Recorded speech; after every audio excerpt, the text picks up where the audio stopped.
So when we're designing for 3D printing, we typically start in some sort of CAD software. So in this case, we'll be using 3D modeling software. And what we're going to do here is we're going to create the Future Learn logo.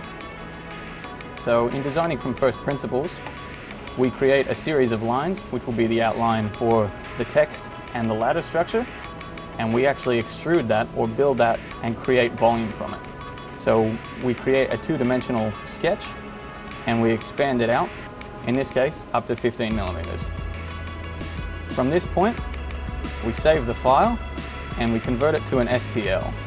That's the standard format for all 3D printing processes. With the file saved, we then import it into the software that we're going to be using to 3D print the structure.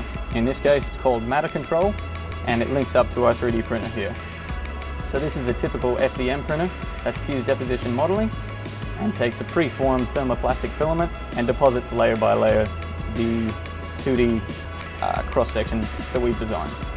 So once we've imported it, we can view the layout that we've created, we can position it where we'd like it on the bed, and we can control a series of parameters about how it's going to print. We can change the material it'll print in, the speed it'll print in, and the density of the material that we're going to be printing.